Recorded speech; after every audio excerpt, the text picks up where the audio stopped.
The phone call came at 2:17 in the morning. Amahle Whitmore had always been a light sleeper. 35 years of motherhood had trained her to wake at the smallest sound. But that night, it wasn't a sound that woke her. It was the silence. The empty space beside her in bed. She slowly reached out with her hand, touching only cold sheets. Daniel wasn't there. First she thought nothing of it. Maybe he had gone to the kitchen. Maybe he couldn't sleep again. Lately, sleep had been escaping him like a thief in the night. But when Amahle walked down the hallway, she saw something that made her heart tighten. The closet door was open, and Daniel's suitcase was gone. But to understand how a man can quietly walk out of a 35-year marriage, you have to go back to the beginning.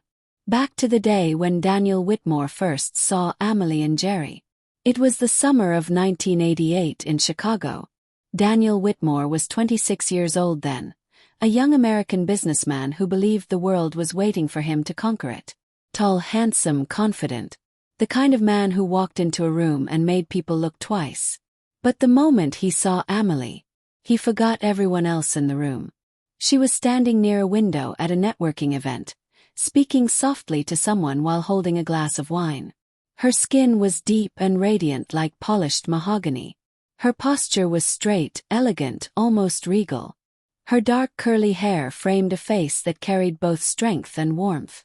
But what caught Daniel wasn't just her beauty. It was her calm. While everyone else in the room was trying to impress someone, Amahle seemed completely comfortable simply being herself. Daniel walked over. "Excuse me," he said with a charming smile. "But I feel like if I don't introduce myself now, I'll regret it for the rest of my life." Amahle looked at him. Then she laughed. Not politely, but genuinely. "Well," she said, "that's quite a dramatic opening line." Daniel grinned.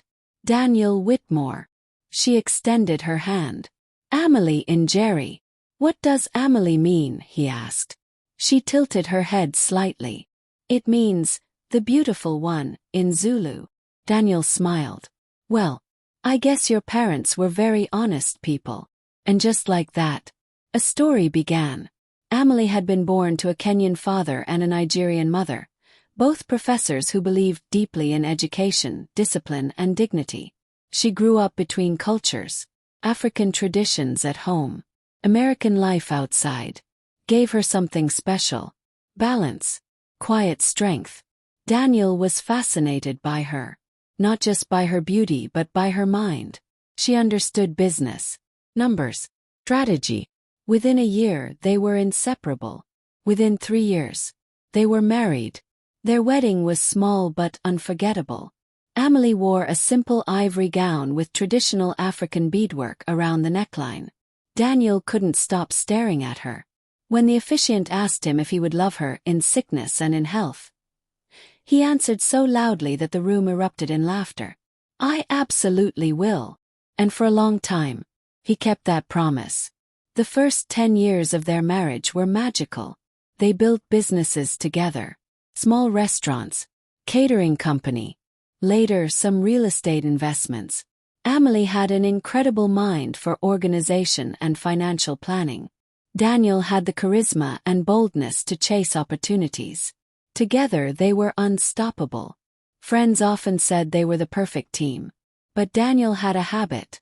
Whenever paperwork needed to be signed for a new business, he would smile and say, "Put it under Amahle's name." At first she would laugh. "Why?" Daniel would shrug. "You're more responsible than me. And honestly, if anything ever happened, I'd want you protected." Amahle believed him. Because when you trust someone completely, you never imagine they might be building a storm you cannot see. Their son Amahle Daniel Whitmore was born 5 years into the marriage. He inherited his father's height and his mother's sharp eyes. From the moment he could walk, he showed the personality of a protector. Then came their daughter Amahle Whitmore 4 years later. Gentle, curious, creative. Amahle often said Amara carried the soul of an artist. Their home was filled with laughter, family dinners, weekend beach trips to the beautiful coastal house Amahle's parents had given her years earlier. To outsiders, they looked like something out of a magazine. The successful interracial family. The power couple. The beautiful children. But success can sometimes hide dangerous cracks. Because behind closed doors, Daniel had started making decisions Amahle didn't know about. Risky investments, large loans, promises to business partners he couldn't keep. At first, he believed he would fix everything before she ever noticed. But the debts began piling up. And because most of the businesses were legally under Amahle's name, the responsibility fell on her shoulders. Slowly, the empire they had built began to collapse. First the catering company, then one of the restaurants, then a real estate project that went horribly wrong. The final blow came when creditors demanded payment that Daniel couldn't provide. And the only asset left with real value was the beach house Amahle had inherited from her parents. The house where she had grown up. The house where her father used to sit on the porch and tell stories about Africa while the ocean breeze moved through the trees. The house she believed would always stay in the family. But debts don't respect memories. The house was sold. And Amahle signed the papers with tears she refused to show. Daniel held her hand afterward. "I'm sorry," he whispered. "We'll rebuild." She believed him. Because after 30 years together, you don't imagine the worst betrayal is still waiting ahead. Then one evening Daniel said something that changed everything. "I think I'm depressed." Amahle looked up immediately. "What do you mean?" "I just feel empty," he said. Amahle worried about him. She encouraged him to find something that would help him relax. "Maybe you should join a club," she suggested gently.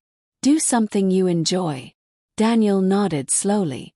And that's how the tennis club entered their lives. First it seemed harmless. Daniel started going 3 times a week. Then 4. Then almost every evening. Amahle stayed home. Cooking. Cleaning. Making sure the house still felt like the warm place it had always been. But something had started changing. Daniel began coming home later. Sometimes after midnight. Sometimes not at all.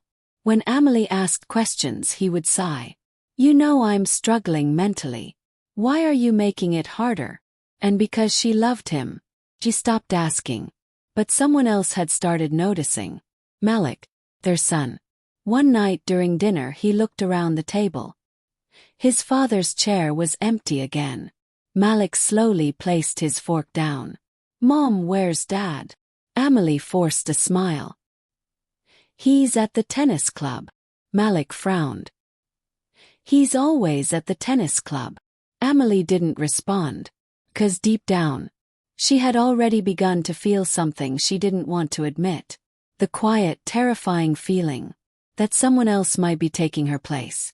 And one night, her worst fear walked through the door. Daniel dropped his tennis bag on the floor, looked directly at her, and said the words that shattered 35 years of marriage. "Amahle, I'm seeing someone else."